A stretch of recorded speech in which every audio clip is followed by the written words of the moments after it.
This TFT Challenger player was hard stuck Masters or below since set 1. They finally hit Challenger in set 17 and dropped the secret sauce on how you can hit Challenger in set 18. Let's check it out. Okay, so Reddit user Daniel TFT laid out the ultimate guide to hitting Challenger in set 18. They titled their Reddit post, "I hit rank 34 Challenger after being stuck in Master or below since set 1. Here's how." Let's go over their post. Here's the introduction. They start by saying, "Hi guys, I'm new to this community but have been lurking for ages. My name's Daniel. I've never been above Master before. For a long time, I generally thought that I'd just reached my possibly genetic ceiling. This set, I finally made it to Challenger. They ended up peaking at rank 34 at 1,145 LP, and they linked their LOL chests. I didn't just play more games. In fact, there were sets where I played even more and only reached Master. I also didn't abuse any secret comps that were OP or underplayed. I mostly just stopped doing things that were holding me back." They then just quickly mentioned that they made a video going over 28 different lessons they learned to climb.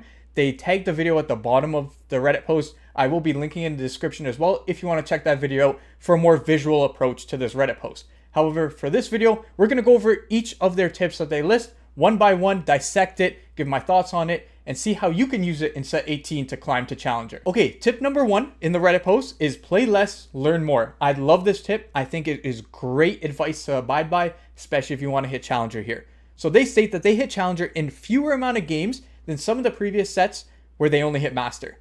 A friend of theirs pointed out that a lot of TFT pros don't actually spam 15 plus games a day every day. They spend 50% time reviewing their games while the other 50% they play. So what they started doing was writing down mistakes after every single game. If they didn't understand why something happened, they would find a Challenger player's game of the same composition they just played and watch exactly what they did differently. Was it different augments? Was it different position tactics? Different early game that propelled them to have more health? So this is all stuff you can review after you finish your game. If the game plan didn't go as planned and you played a comp that you felt should have gave you a top 4 and it didn't.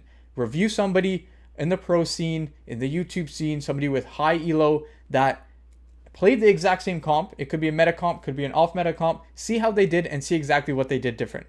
So they also go on to state that when they got Grandmaster for the first time, they had to ramp up that aspect again and even more so. So even more than 50% of their time kind of in the TFT world was reviewing rather than playing. And instead of just going to the next game, they had to analyze every little mistake. So if you do want to be best of the best, if you want to get to Challenger, playing less and learning more is their number 1 tip in this guide. I like this comparison. It's kind of like in the world of sports as well. With football, how there's always kind of film time. Of course, you have practice, you have game, but then you have tons of film watching. You need to know how to either progress better in your development or how you can use a composition, in the case of TFT, to the best of its ability by watching the pros do it, where they play the game and review the game day in, day out, 15 plus times a day. So this is a great point. Play less, learn more, that I absolutely love from this guide. Their second tip is to stop playing to win this game.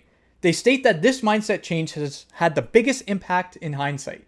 They used to just avoid comps and augments if they weren't confident that they placed well with them. That might prevent an 8th in the current game, but it also means that they never got to learn the line or the comp. So instead of keeping that bad habit, they forced themselves to take lots and lots of LP losses to learn.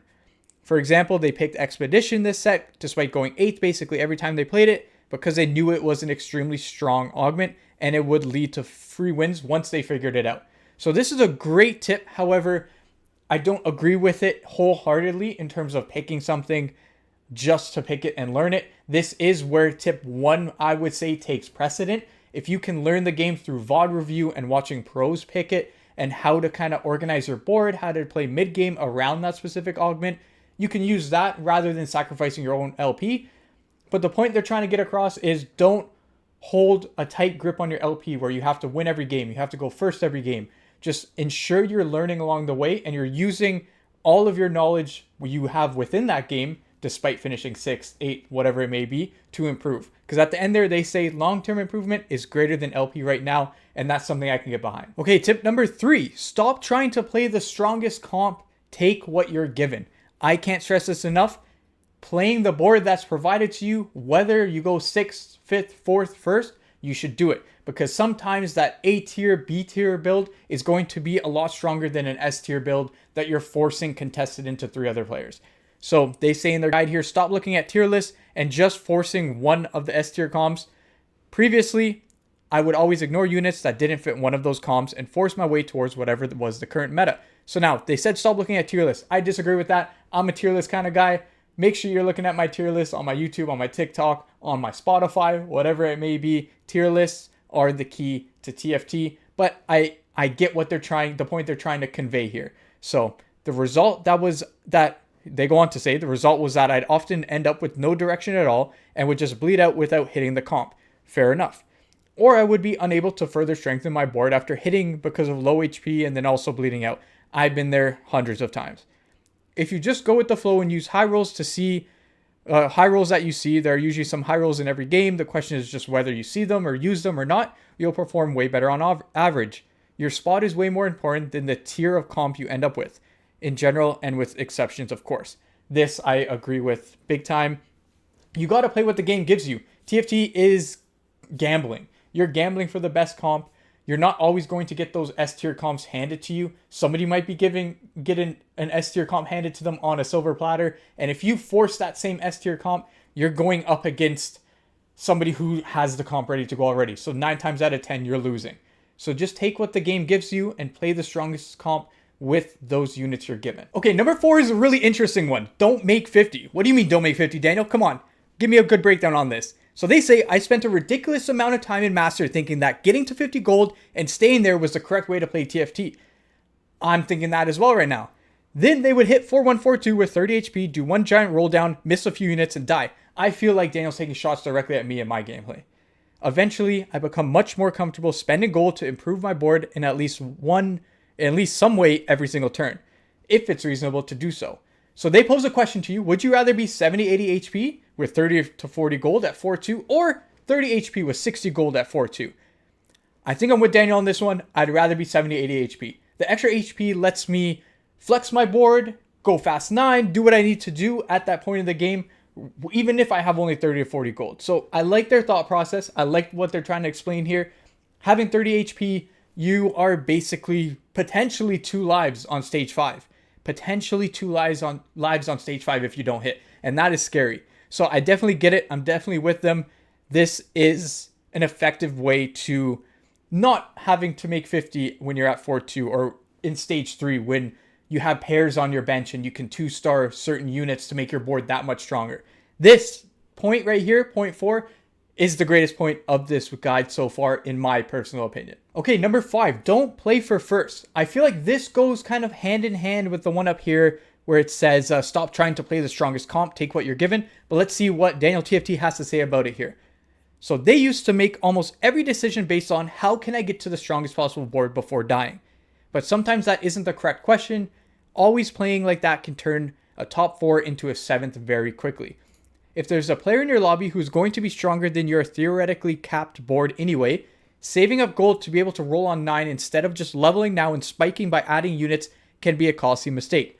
Very fair. This also ties in perfectly with don't make 50, with rolling and making your board the strongest it can be to save the HP so you have that 70 to 80 HP at 4-2. I like this line of thinking. I love adopting this as a play style. I definitely agree with this 5th point. Don't play for first. Play for what your board gives you. Play for the placement you're given, and you can theoretically compete with the best board of the similar caliber at that moment. Like Daniel says here, if there's a board that is just going to be as the strongest board in that lobby, there's no way you're beating it with your capped board. You know you're playing for 2nd. You're playing for 3rd. You're playing for 4th. Go for that 4th. Go for the top 4 rather than that 1st every single game. They go on to say, maybe you would have won 1 or 2 fights if you did do that roll down on 9. This is all it takes to top 4 in some games. Your final board might slightly be weaker than it could have. Your placement will be better. So scout and then make your decision correctly. Couldn't agree more. Point number 6, cut your losses. Have you ever gotten emotionally attached to a game plan? I sure did. I have too, Daniel. I'm totally with you. I'd get an early win streak, slam a Rage Blade and a QS, and decide that it was a fast 9 game. This is me every day. This is why I make guides, so you can force those builds. Everybody has different play styles. A lot of people like to flex in TFT. A lot of people like to force. There are some pros that make Challenger, make Grandmaster by forcing builds, but this guide is for everybody. So you may not be that person who can just force builds all the time and make it to Challenger. This is how you learn TFT. So this guide is kind of telling you essentially to cut your losses, ensure that you're playing a flexible game. You may not make the best starting items like Rage Blade and deciding on your comp at 2-1 after your augment. You can decide your comp at 4-2 on the roll down. So really great point here by Daniel's guide. Let's dive more into it here. They would talk about how they slam those items and then they'd miss an econ on their augment, lose the streak, miss econ again at 4-2, and suddenly Fast 9 wasn't realistic. And they have these items made. But because they'd already committed to it mentally and their items wouldn't be best in slot for anything else, they would just force Fast 9 anyways. The result was always a 7th or 8th. The game doesn't care what you planned 3 rounds ago. If you instead, for example, just played a humble game of Yi from there, that might win 2 to 3 more rounds. You may even top 4 from the highest HP spot. So they go on to say, and this ties into point 5 as well, even getting a 5th instead of an 8th is like a 30 LP difference. So yes, you have to look at games like that when you want to get to the highest stage of TFT. So when you want to make it to Challenger. That 5th to 8th is 30 LP. That's just as good as gaining 30 LP. I know you're losing 30 LP at the end of the game regardless, but that 30 LP difference is massive. It's a massive swing when you're trying to climb. So again, yes, that's what they say as well. That's the LP swing of placing second in your next game. Exactly. So imagine the difference of compounding that over the next 100 games. Point number 6 here from Daniel TFT about cutting your losses goes hand in hand with point 5, where you don't play for first, and point 3, stop trying to play the strongest comp, take what you're given. If you implement all 3 of those together, you're already on your way to soaring through the rankings and soaring through free LP in set 18. Okay, 2 more points on Daniel's TFT guide. Number 7 is stop judging decisions by their outcomes. So this one sounds obvious, but I struggled with it constantly. I'd pick an augment, have a low roll game, go 8th, and conclude that the augment just sucked, and they were never picking it again. But sometimes the decision you made was correct at the time, given all the information you had, and you definitely can play a completely correct game and still go 8th. I'd have a hard time seeing the best players in the world going 8th as often as they do, which they do, even on the ladder, like they point out. On the other hand, you can also make a terrible decision and high roll your way into a first. It's just the way the game goes. That doesn't mean you played correctly either. Correct decisions are correct decisions regardless of whether the individual game worked out. Every lobby is different. And that's why my guides on my channel only go so far. Every single lobby, different compositions may win out just because of tempo, because of augments, positioning, players within the lobby. So many things can go wrong or right dependent on decisions made by everybody. So even though your decisions may have been correct, you may still not have won the game. Point number 8 here, and the last point of this guide, is that you don't know what you don't know. That's a very great philosophical question or statement there, Daniel. I appreciate it. Let's see how they jump into it. This was probably the most humbling realization. There were plenty of games where I thought that I played perfectly and just got unlucky. Looking back with my current knowledge, that was very rarely true. Very understandable there. Everybody wants to be the best. Everybody feels that they should have gotten the high roll. They should have gotten that one extra, piece of luck from TFT, and that they played the game perfectly. But until they look back and review what they did wrong, they'll never know. That holds true in life as well. But very great point for TFT. The problem with reviewing your own games is that you can only identify mistakes you already understand. That's why watching really good players helps so much. But then again, so many people watch hours of streams and don't really get better at the game. Touché. Very, very true. What's important is intent. If you're watching for entertainment when you're eating and you pull up a stream and you just watch that way, that's not going to help. Majority of people, like he says, are just watching for entertainment. What you can do instead is watch every single move very carefully and ask, would I have done the same thing here? And this ties back to point number 1. If we scroll all the way up and we talk about play less, learn more, watching film in sports, exact same thing. You need to watch film to learn the best moves to make. You learn your opponents, you learn other pro players' moves, why they made those moves, and analyze it. So they said, for me, the answer was that they had to figure out why they made a different decision. That gradually exposed things that they didn't even know they were missing. Those are probably the biggest lessons that changed their gameplay, and they go over 28 of these lessons in their video, including some other stuff about rolling, items positioning, all that. So again, I linked the video in the description below. But those are their 8 main tips.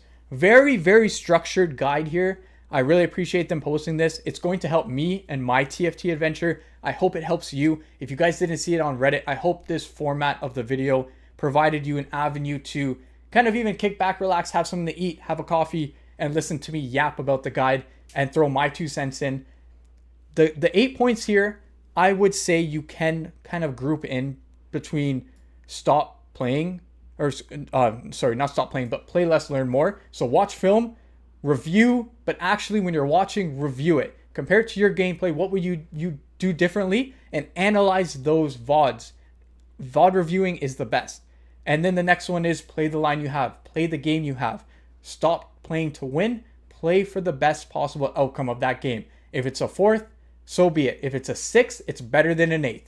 So this is a great guide. Shout out Daniel TFT. They did a great job with this guide. I hope you guys enjoyed it too. If you haven't subscribed to me already, I'm going to be doing lots of set 18 content, including these kind of Reddit reviews. If you're liking this kind of long form content from me, my shorts will always be there. Make sure you like the video if you haven't already, and I'll catch you on the next one. Peace.